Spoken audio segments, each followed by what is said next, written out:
Hi, welcome Shayyan. We are here with another video for HSC exam success secrets. We are in a stage now, we have finished the revisions, we done our trial paper in the school, we got the feedback, we know what to improve, we are at home and we have done another revision, and now we're in a stage where we want to attempt trial paper at home to prepare our HSC exams better.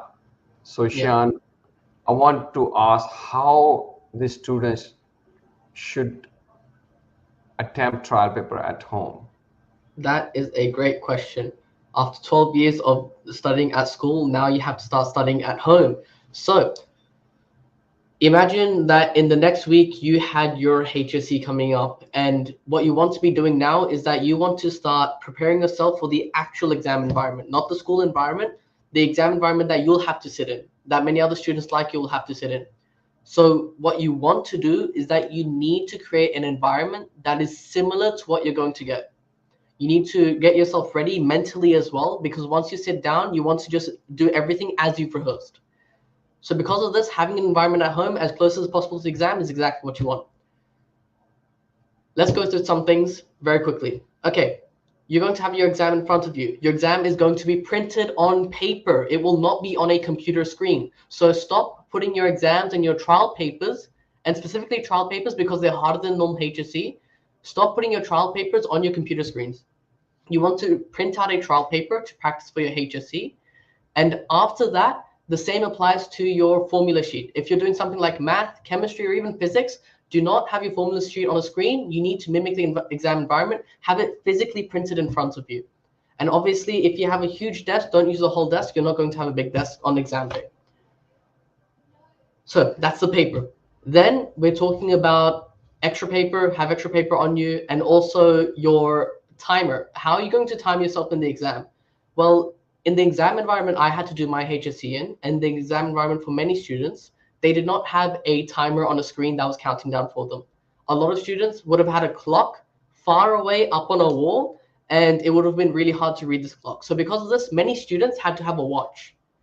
So what I suggest you start doing now while you're preparing for the HSC is get your own watch. According to the HSC rules by NESA, you have to have this watch taken off your wrist and in front of you at the front of your desk. So I want you to do the exact same thing. Get a watch, put it at front. This will be better for you, and also it will save you from having to try and calculate time in the middle of the exam.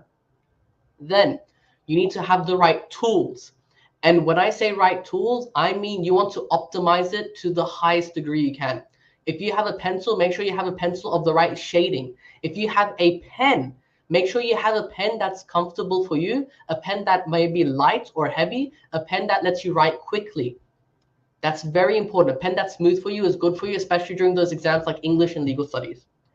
Then have the right ruler. Also have the right eraser as well. Don't bring a fancy eraser that's difficult to use, and have multiple erasers, multiple pens, and multiple pencils. You want to have extras on the day. Have extras with you while you're doing your trial exams as well, because setting up your desk for the exam as well should be part of your rehearsal. Have sharpeners as well, and also have your calculator on hand.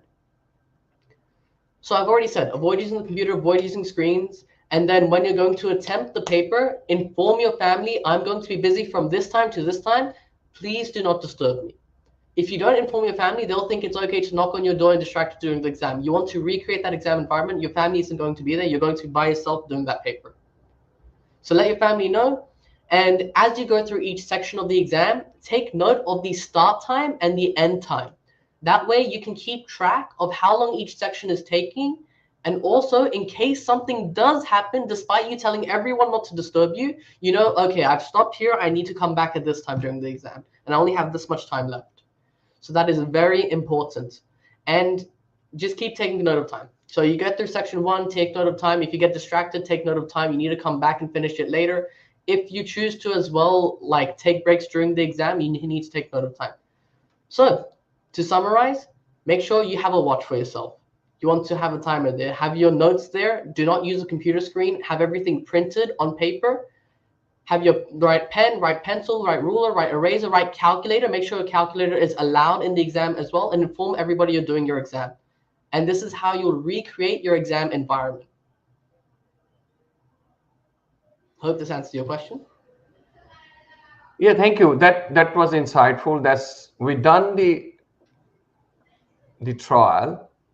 Yeah. Now we want to get the feedback about it because is it advisable that I should mark my own trial? How should we get the feedback on my trial? How did you go as This closer is to the actual marks? Yeah. Yeah, this is a great question. Of course, for something like English, you cannot criticize, you cannot like mark your own paper. The best person for your English to go to is a HSC marker or your English teacher, because your English teacher knows your writing best, knows how you think about your writing, because she reads your actual reflection as well.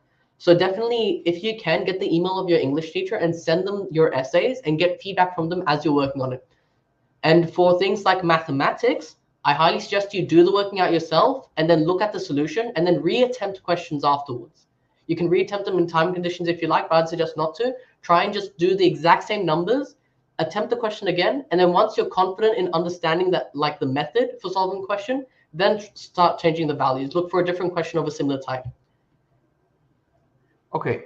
If I did a trial, firstly, I assume that everybody know where to get the trial paper from, and so NASA provides some, and you can there are online websites as well, Yep, ACE HSC is and one you of them. can. Yep. How old the paper should I look for to attempt? That is a good question.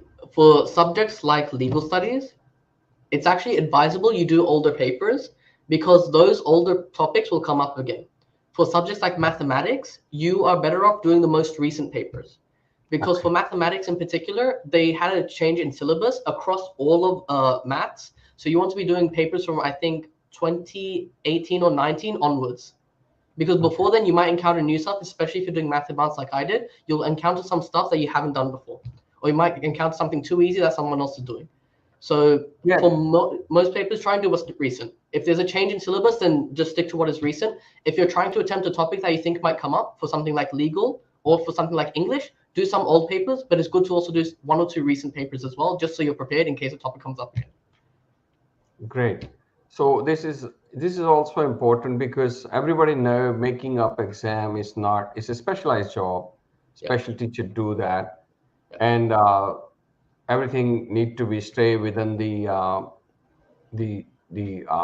curriculum, and at the same time they need to keep changing it as well. But the next question mine is that to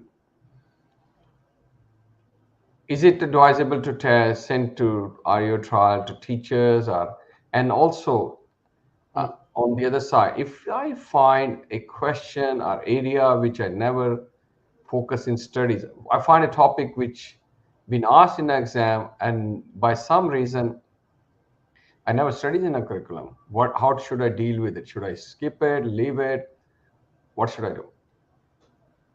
Okay, so you're very close to your HSE, so this is like a difficult spot for some students, I understand. If you do find a topic like that, my suggestion is organize a separate revision session. I know you're getting close to exam. If your exam is next week and you notice this, it'll be very difficult. I'll be honest, it'll be very difficult. Maybe skim over the topic in a revision session, but don't try and fully immerse yourself into trying to learn everything from scratch for that topic. That'll be very difficult. You're better off just skimming through it and knowing enough for that question. So Firstly, yes, I if should you not see a stress topic, about it, yeah, yeah, as well because it's so yeah, don't no. stress about it. Do this. What I like doing is like organizing myself on a calendar. So what I do, I just look at another day where I'm free and I'm like, okay, on this day I will revise this specific topic and I might just include like a page on my textbook so I know where to start looking. And then I'll just leave that and forget about that topic. You've already put it into your calendar, you've already organized the day, you don't need to look at it again. Don't try and do it in that moment. You do it in that moment, you're going to do yourself a double loss. On top of getting that section wrong when you're attempting your paper. And if you're in the paper and you see something you're not familiar with, skip it. Even in my revision, I skip it. I don't start trying to learn it in that moment. I skip it and I'll learn it later in my revision session. I hope that answers that Cool. question. Yep. That's pretty much if you want to summarize what are the three key things while you're attempting. the trial paper. At the end, I want the conclusion from you. Yeah. So when you're attempting the trial paper, try and make it as similar to the exam environment as possible. If anything comes up that you were not prepared for, let's say something that you need to revise for, do not start revising at that moment. And also, of course, have the best equipment you can. There was one more thing we Get used to the mentioned. one you're gonna use it. Don't Yeah, try new things. Get yeah, used to don't, the same yeah. pens when you go there. If you're using a pen for, let's say, 6 months, and then one day before the exam, you're like, oh, this looks nice, don't do that to yourself. You want to be as ready as possible, because even your emotional state, you want your emotions to be ready on the day, where you're like, okay, I rehearsed this. I know what I'm going to do. I have a strategy for the exam. That's what you want to be doing. You want to go in and already be ready for everything that comes. Great. Thank you, Sean. That was a very great 10 minutes of advice. And also letting everybody know that we have a complete playlist on YouTube, which has 6, 7 videos about different parts of the exams preparation. Have a look at as well. It's in the description. And also like our page, so you get the next video. We will be talking about the how to be best at your exam day. So that will be a kind of final 2 videos we'll be preparing. Good luck and see you next time. Thank you, Shan. Bye.